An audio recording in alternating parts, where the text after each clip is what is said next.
Hello friends, कहाँ कहाँ से गुजर गए कि आज के एपिसोड में मैं अपनी एक पुरानी फ्रेंड भट्टाचार्य भाभी दीपिका भट्टाचार्य चिरमिरी के कोल इंडिया की फ्रेंड है वो, उनके बारे में बताऊंगी।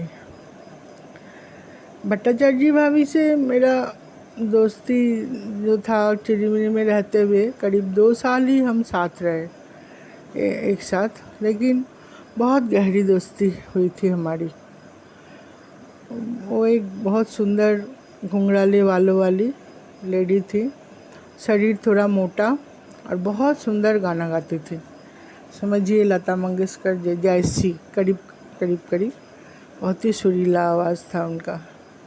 उनका गाया हुआ वो गाना मेघा छाए आधी रात, आज भी मुझे जब बारिश के दिनों में रात में बारिश होती है तो भट्टाचार्य भाभी बैठ के जो जिस अंदाज में वो गाना गाते थे वही मुझे याद आता है। 2 साल में इतनी दोस्ती कैसे हुई ये मैं बताऊंगी। वो सिविल डिपार्टमेंट के हेड थे, उनके पति। बड़ी थी मेरे से, करीब 10 साल तो बड़ी होंगी ही।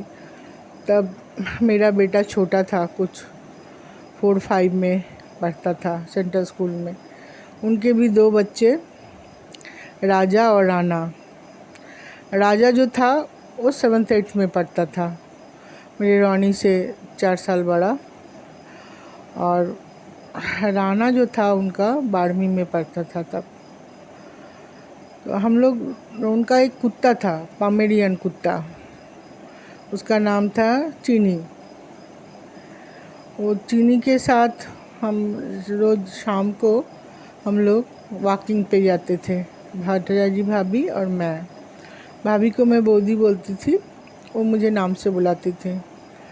हम लोग की दोस्ती देख के उस साल जब सेक्रेटरी का चयन हुआ तो जो मैडम जीएम थी वो उनको सेक्रेटरी और मुझे जॉइंट सेक्रेटरी कर दिए।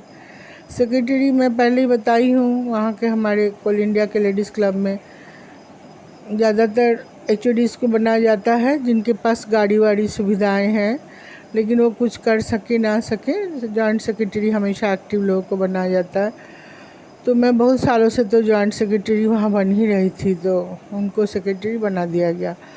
तो एज यूजुअल हम लोग का बहुत सारा समय, सुबह भी खाना बनाते बनाते, तब हम लोग का कॉर्डलेस फ़ोन नहीं था, लैंड फ़ोन था। वो जो लोकल फ़ोन था कोलियरी वाला लैंड फ़ोन, ऐसे कॉर्डलेस नहीं था।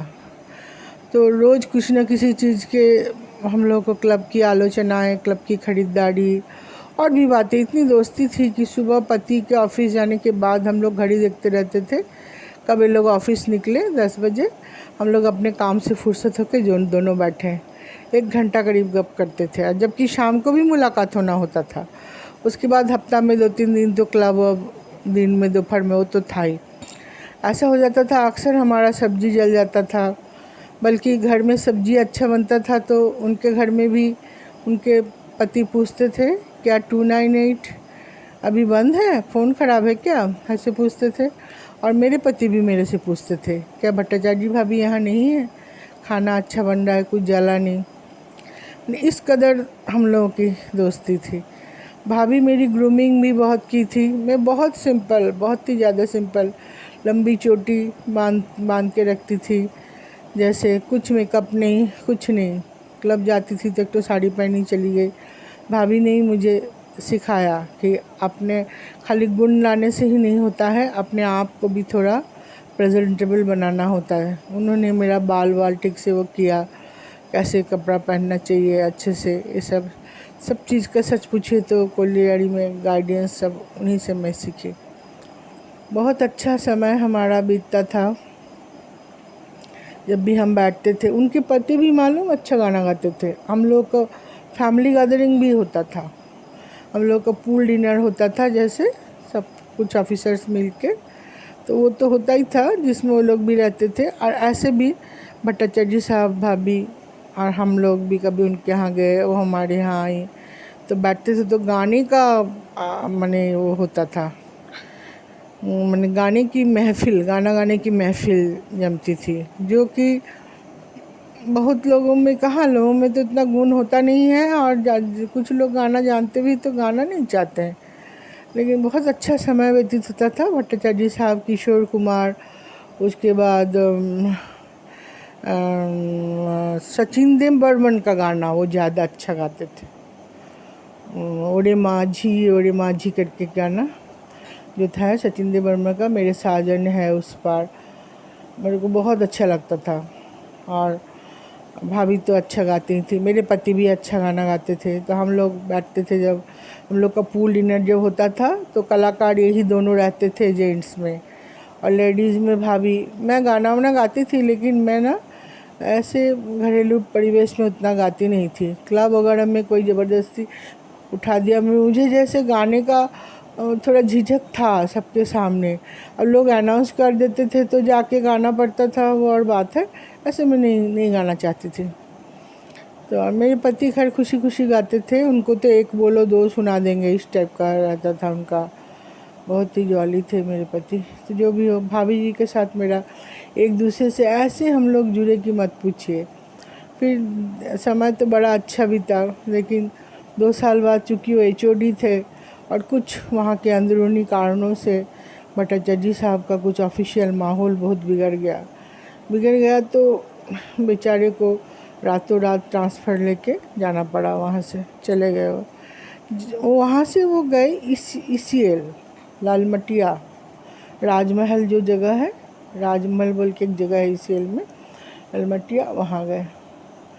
तो वहाँ भी भाभी जो भी करती थी, क्लब चलाती थी जैसे मेरे से हमेशा। उतना दूर में तब STD फ़ोन था, STD फ़ोन से बात होता था, तो PNT में, तो उसमें फ़ोन लगाती थी। कितना बिल होता था उनका पता नहीं है अक्सर, लेकिन वो फ़ोन करती थी।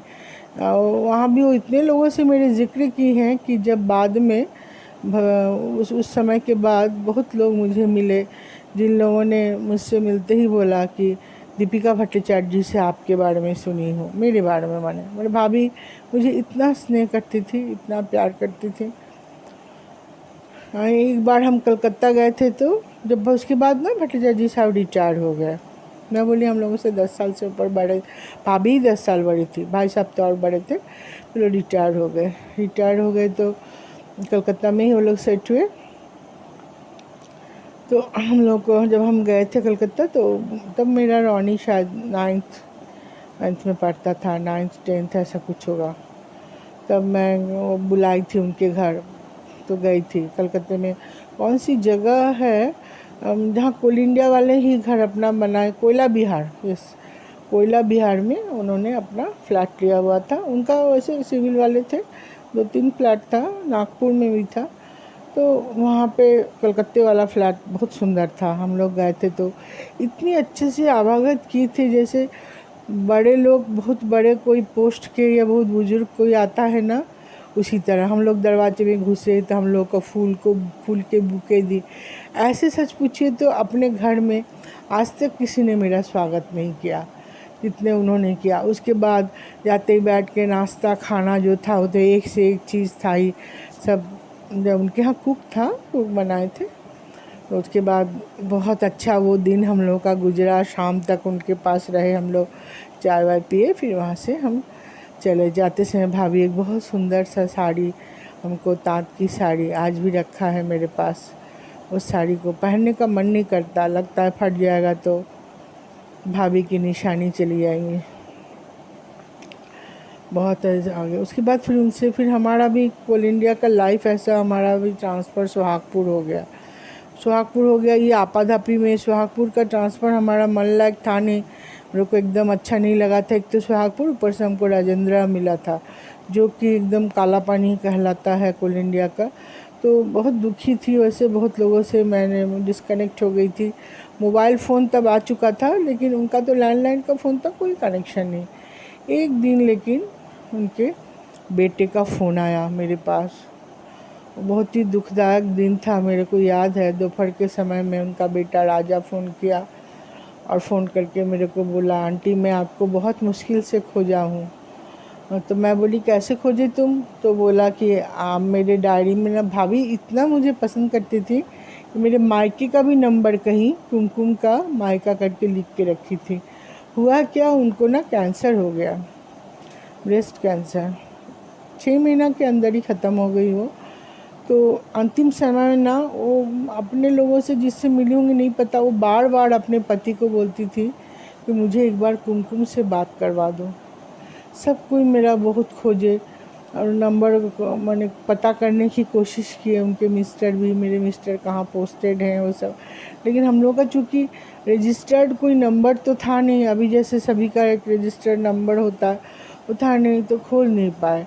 तो जब वो ख़त्म हो गई तो उनके बेटे को ये हमारा मायके का नंबर मिला, तो मायके से फिर उन्होंने हमारा ये राजेंद्रा वाला नंबर, एक लैंडलाइन फ़ोन था पीएनटी का, उसको लेके फिर उसने बताया।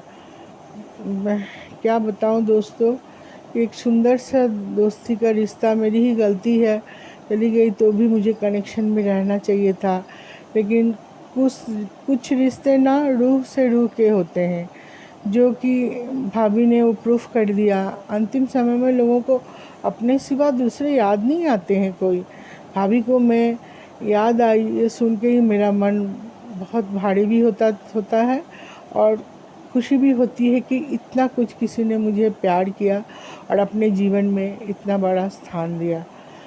ठीक है, भाभी से फिर मेरी मुलाकात तो फिर हो नहीं पाई, लेकिन उनके साथ बिताए हुए 2 साल मेरे जहन में हमेशा याद रहेगा। ख़ास करके उनका गाना मैंने जैसे बताया, आज भी बारिश के दिनों में बारिश होती है रात में तो मुझे उन्हीं का गाना याद आता है। तो भाभी के साथ अच्छे बिताए पल को मैं हमेशा मन में संजो के रखूँगी। ये थी भट्टाचार्य भाभी के प्रति मेरी श्रद्धांजलि। आज के लिए बस इतना ही। जय हिंद।